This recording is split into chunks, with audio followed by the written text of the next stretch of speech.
Hi everyone, welcome to Watch It Played. My name is Rodney Smith and we're here at the GTS Distribution Come and Play Day in Atlanta 2016. And I'm here with Rhea from Steve Jackson Games. Hi everyone, thank welcome you for back having again. me. Well, yeah, you're back again, right? This is our second time? Second, all right. I think so, okay. yeah. Well, speaking of time, we're traveling through time. You've brought a game with you. Yes, Bill and Ted's Excellent board game. So in this game, you are playing as alternate reality universe versions of Bill and Ted, so everyone gets to be Bill and Ted. Okay.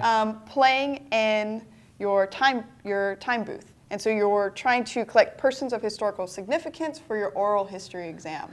Right. So going through an awful lot of trouble for an oral history exam. Okay. Hey, I know. You just should have studied. Yeah, right. But I mean, you've got to go on, be in the Wild Stallions. So yep. in order to do that, you've got to pass this exam. To do that, you will be programming your time booth.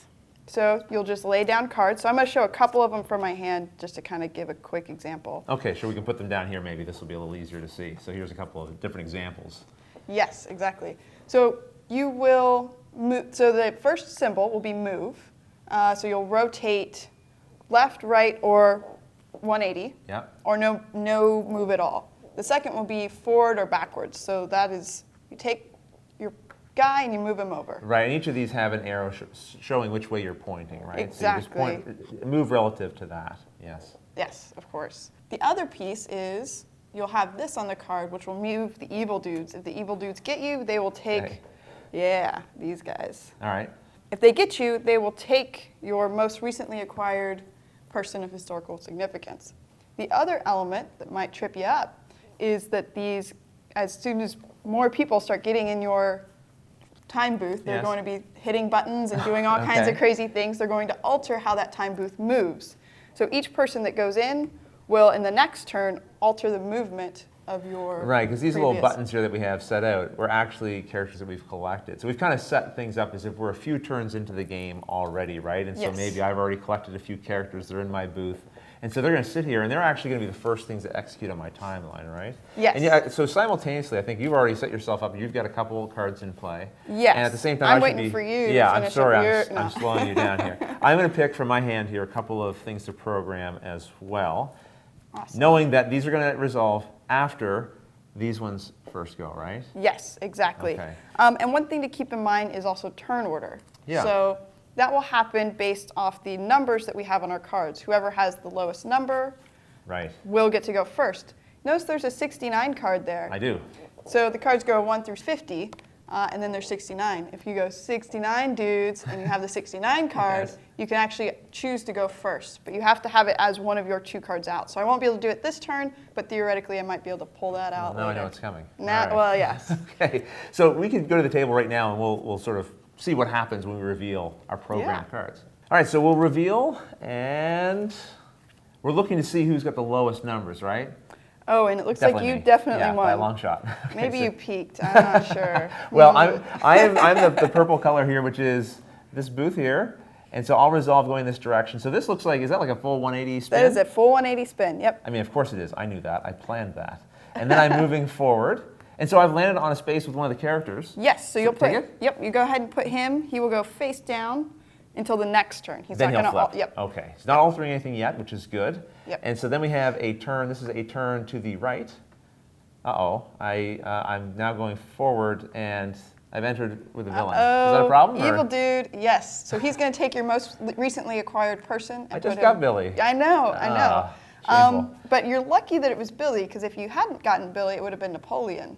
Ray would have taken that one instead, so at least I had something. Yes. Right, like sometimes if that happens mid-turn, it can really alter how you move there. All right. And it drops it now in a new location too. Right? You can pick it up. I can pick this up later. This token that this. You could pick it up later when Billy chooses to leave that spot. This guy here. All right. Well, so let's see. Where was I? I did this. Now I'm moving again. So I'm going forward, but I'm at the edge of the board. So what happens there? Because space-time, you wrap around and you're going to go whoop all the way around there. And so now I am turning. It looks like that is a left turn. So we'll turn left, and then forward again. Oh, that's backwards. That is backwards. Okay, so I'm going here. I wanted to go here. And then I am turning to the right, and I'm going backwards again. Right off the back. Okay, so over here. Pretty much back where I started, and I didn't gain anything. But at least I didn't lose anything more than what I had, so that's something. Yes. Okay, so that's me. Maybe let's see how you do. Well, first we have to move the evil dude. Oh, that's right. These guys have to go, don't they? Yes. So depending on which symbol you have here, that's the evil dude that you will Activate. Okay. activate. So first you're going to move your... Billy here? Yep, Billy Okay, here. and he's going to follow the same pattern yep, here? the exact all same right. pattern. So again, this is a turn to the left, and then backwards. Yep. And then we have a turn to the right, and backwards again. Ooh, so yellow player. So this is set up for a 4-player Right, game. there's Yellow just 2 of us, player, but yeah. you just would have gotten them. So maybe that's why you did it. Hey, that's It's right. just It's- Yellow exactly. player was I'm probably sure it winning. was. Yeah, I know. Okay. Well, what are you going to do, green player? Green player is going to move this way. Okay. All right, so move like this. Get a new You're Freud. picking up Freud.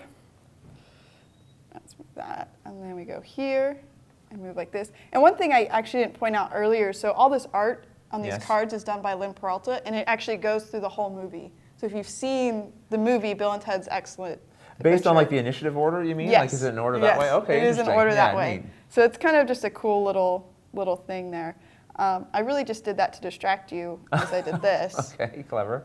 Oh, you're getting 2. So, yep. All right, I I may see. have played this game a lot. Yeah. And I always rig these things so that I win, because It would seem that that's happened here. I get a satisfaction out of that. Can we do this over again? We start over? No, we got to. Okay, we got to keep going. I'm being told. All right, so that would finish your turn, and we keep going around the table, right? Yep. So how do you win? So the clock in San Dimas is this deck here. So about 30, 45 minutes it'll run through, depending on the number of players, so Yes. it'll just have less cards in the deck. All right. So as soon as it runs through, clock runs out, whoever has the most persons of historical significance at that point will win. If somebody manages to get all of them and hold it for the entire turn, they could also win sooner with that. But Okay. Can you collect multiples of the same? no, you cannot collect multiples of the same, only one of each type. Oh, I see. Okay. Yep. Most you have one of each kind. And so how do you win? So you win by having the most persons of historical significance when the clock runs out. So the other way you could win is by having one of each and holding it throughout the rest of the turn. That's a very difficult feat. Right. I've played this game a lot. I've not yet done that, but I've won a lot just. By having the most by the time this Yes. runs out. Yep, it's a race. Okay. Well, speaking of which, when does this come out? So this one's out. It's already out now. available It came now? out this summer. It's one of our summer releases this Okay. year, and 2 to 4 players, $24.95. Okay. Excellent. Well, Rita, thank you for giving us an overview of this game and how it works. I think we have a pretty good sense of it at this point. So, Thank you for having me. well, it's a pleasure Yeah. again. And until the next episode, thanks for watching.